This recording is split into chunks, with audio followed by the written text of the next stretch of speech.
இணையாண்ட குருநாதன் பொற்பாதம் போற்றி. இந்த ஜோதிட கலையை எனக்கு கற்றுக் கொடுத்த குருமார்களின் பாதம் தொட்டு உங்களையெல்லாம் சரவண பீடம் யூடியூப் சேனல் மூலம் சந்திப்பதிலே மற்றற்ற மகிழ்ச்சி. இது சரவண பீடம் ஆன்மீக ஜோதிட ஆராய்ச்சி மையம், கோவை. அன்பர்களே, இந்த பதிவிலே ஒருவர் ஜாதகத்தில் லக்னத்தில் சந்திரன் இருக்க பிறந்தவர்களுக்குண்டான பலன்களை பற்றி சொல்லவிருக்கின்றேன். இந்த சேனலை சப்ஸ்கிரைப் பண்ணாமல் ஒரு முறை சப்ஸ்கிரைப் பண்ணிக்கோங்க. அப்படியே பக்கத்தில் ஒரு பெல் சிம்பிள் வரும், அதை ப்ரெஸ் பண்ணி ஆல் பட்டன் ஒரு பட்டன் வரும், அதையும் ப்ரெஸ் பண்ணிக்கோங்க. அடுத்தடுத்து எங்கள் பதிவுகள் உங்களுக்கு கிடைப்பதற்கு அது மிகவும் வசதியாக இருக்கும். பிடிச்சிருந்தால் ஒரு லைக் பண்ணுங்கள், ஒரு ஷேர் பண்ணுங்கள், ஒரு கமெண்ட் பண்ணுங்கள். சந்திரன் காலபுருஷனுக்கு 4ஆம் அதிபதி. சந்திரன் ஒரு ஜாதகத்தில் லக்னத்தில் இருக்க பிறந்தவர்கள். இப்போ லக்னத்தில் சந்திரன் இருந்தாலும் மேசத்தில் சந்திரன் இருந்தாலும் பலன்கள் ஒரே போல தான் இருக்கும். நம்ம லக்னத்துக்காக தான் சொல்ல போகிறோம். இந்த 12 லக்னங்களில் எந்த லக்னத்தில் பிறந்திருந்தாலும் சரி, லக்னத்தில் சந்திரன் இருக்க பிறந்தவர்களுக்கு அது ஒரு நல்ல அமைப்பு. சந்திரன் ஒரு ஒளி கிரகம். அப்போ சந்திரன் லக்னத்தில் இருக்கிறவங்களுக்கு ஒரு வாழ்க்கையில் கட்டாயம் ஒரு பிரகாசம் உண்டு. சந்திரன் தாய்க்கு அதிபதி. அப்போ சந்திரன் தாய்க்கு அதிபதிங்கிறனால லக்னத்தில் சந்திரனுக்கு பிறந்தவர்கள் தாய் மேல் நல்ல பற்றுதல், நல்ல பாசம் உள்ளவர்கள். தாயாருடைய அரவணைப்பு எப்போவுமே அவங்களுக்கு உண்டு. நல்ல அமைப்பு அது. இவர்களுக்கு சொத்துகள் உண்டு, வாகனம் உண்டு, வாழ்க்கையில் வசதி உண்டு. இந்த லக்னத்தில் சந்திரனுக்கு பிறந்தவர்கள் பார்க்க அழகாக இருப்பாங்க. நல்ல வட்டமான முகம், நல்ல லட்சணமான உருவமைப்பு உள்ளவர்கள். இவர்களுக்கு ஞாபக சக்தி அதிகம். ஏன்னா சந்திரன் மனோகாரகன் இல்லையா? சந்திரன் புத்திகாரகன். சந்திரன் தான் மனோகாரகன், புத்திகாரகன், உடல்காரகன். அப்போ உடம்பு, மனசு, புத்தி அழகாக இருக்கும், நல்ல ஞாபக சக்தி இருக்கும், நிறைய கற்பனை வளம் இவங்ககிட்ட இருக்கும். இயற்கையிலே நல்ல கற்பனைவாதிகள், நல்ல ஆச்சாரம், நல்ல அனுஷ்டானம், நல்ல ஒரு சிந்தனை இவர்கள்ட்ட நிரம்பி இருக்கும். லக்ன பாவத்தில் சந்திரனுக்கு பிறந்தவங்களுக்கு கண் நோய் உண்டு. அடிக்கடி வாந்தி எடுப்பாங்க. இந்த ட்ராவல் பண்ணுறப்பெல்லாம் ஒரு சிலருக்கு ஒத்துக்காது, வாந்தி எடுப்பாங்க பார்த்தீங்களா? அந்த மாதிரி லக்னத்தில் சந்திரனுக்கு பிறந்தவங்களுக்கு அந்த மாதிரி அந்த வாந்தி அப்படிங்கிற சிம்டம்ஸ் அடிக்கடி வரும். இவர்கள் பயணத்தின் போது நிறைய வாந்தி எடுக்கிறார்கள். சந்திரன் நீர் சம்பந்தமான கிரகம். அதனால் இவர்களுக்கு ஜலதோஷம் அடிக்கடி பிடிக்கும், சளி பிரச்சனை உண்டு. அதேமாதிரி நீர் சம்பந்தமான சில பிரச்சனைகள் உண்டு. ஒரு சிலருக்கு நீர்கண்டம் உண்டு. நீர்கண்டம் என்றால் தண்ணீர் பிரச்சனை. கடலில் குளிக்கிறப்ப, ஆற்றுல, குளத்துல குளிக்கிறப்ப எல்லாம் இவர்கள் கவனமாக இருக்கணும். சந்திரன் லக்னத்தில் இருக்க பிறந்தவர்களுக்கு ஒரு சிலருக்கு நீர்கண்டம் உண்டு. காரணம், சந்திரன் லக்னத்தில் இருக்கும்போது அங்கு பாவ கிரகங்கள் தொடர்பு வரும்போது, பாவியினுடைய பார்வை வரும்போது, சந்திரன் தேய்பிறை சந்திரனாக, சந்திரன் நீச்சமாக இருக்க பிறந்தவர்களுக்கு அந்த நீர்கண்டம் அப்படின்னு சொல்லக்கூடிய தண்ணீர் கண்டம் அவர்களுக்கு உண்டு. அதில் அவங்க கவனமாக இருக்கணும். சந்திரன் லக்னத்தில் இருக்க பிறந்தவர்கள். அதே மாதிரி சந்திரன் லக்னத்தில் இருக்க பிறந்தவர்கள் தாயின் கர்ப்பத்தில் இருக்கிறப்பயே அவர்களுக்கு இடமாற்றம் உண்டு. இடம் மாறிடுறாங்க. ஒரு சில குழந்தைகள் பிறந்த உடனே இடம் மாறிடுறாங்க. பிறந்த இடத்தை விட்டு வேறு இடத்துக்கு போகக்கூடிய நிலை வருது. நிறைய அலைச்சல், சந்திரன் லக்னத்தில் இருக்கிறவங்களுக்கு நிறைய அலைச்சல் உண்டு. நிறைய பயணங்கள் போயிட்டே இருப்பாங்க. சந்திரன் வேகமாக போகக்கூடிய ஒரு கிரகம். 2.5 நாளுக்கு ஒரு தடவை ராசி மாறிடுவார். அதனால் அதிக பயணம் உடையவர்கள் இந்த சந்திரன் லக்னத்தில் இருக்கிற பிறந்தவர்கள். இவர்கள் வெளிநாடு, வெளிமாநிலம் போகும்போது வாழ்க்கையில் நிறைய வெற்றி அடைகிறார்கள். வெளியில் போய் சாதிக்கிறவர்கள் சந்திரன் லக்னத்தில் இருக்கிற பிறந்தவர்கள். அடிக்கடி டிராவல் பண்ணுற தொழிலில் இருக்கிறவங்க சந்திரன் லக்னத்தில் இருக்கிற பிறந்தவர்கள். இவர்களுக்கு மீடியா சம்பந்தமான துறையில் நிறைய வெற்றிகள் உண்டு. நிறைய பேர் சந்திரன் லக்னத்தில் இருக்க பிறந்தவர்கள் மீடியாவில் இருக்காங்க. அதில் அவர்களுக்கு வெற்றியும் உண்டு.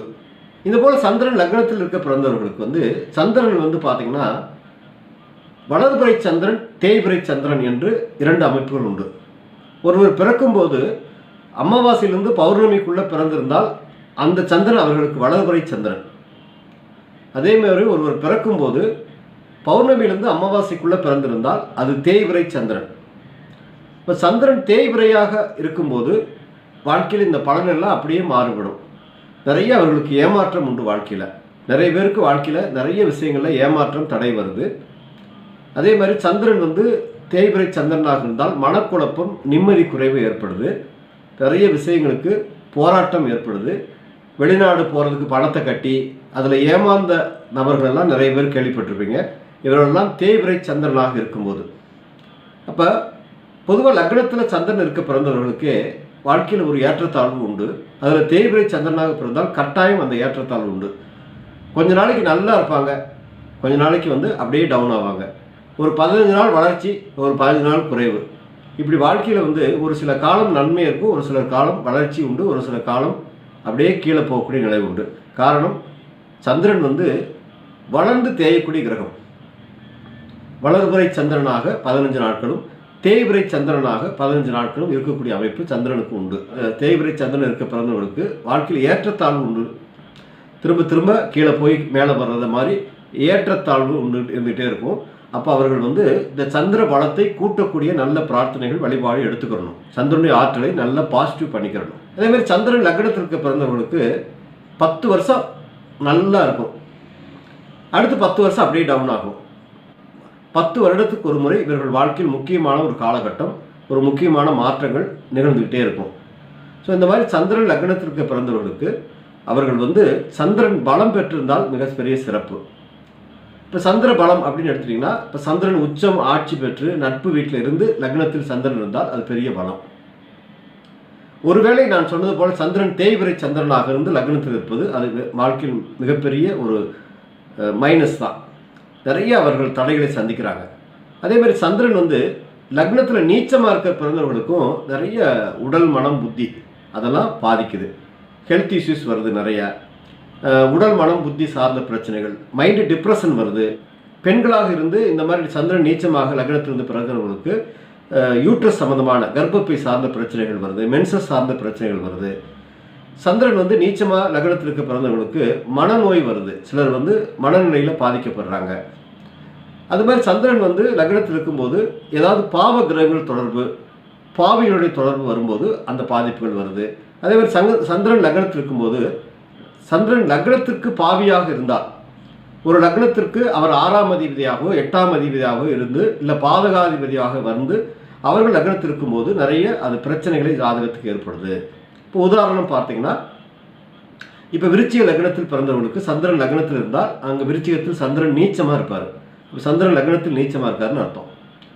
அதே மாதிரி இப்போ ஒரு தனுசு லக்னத்தில் பிறந்தவர்களுக்கு சந்திரன் அஷ்டமாதிபதியாக வருவார், 8 அப்படிங்கிற அந்த 8ஆம் அதிபதி லக்னத்தில் இருக்கும்போது அது நிறைய தடை தோல்வி அவமானங்களை கொடுத்து நான் சொன்ன பலன்கள் பூரா மைனஸ் ஆகும்.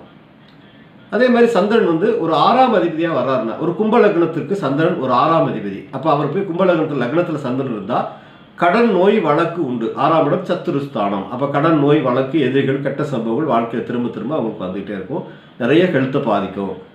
அப்போ சந்திரன் பாதகாதிபதியாக ஒரு சிலருக்கு வரக்கூடிய அமைப்பு உண்டு.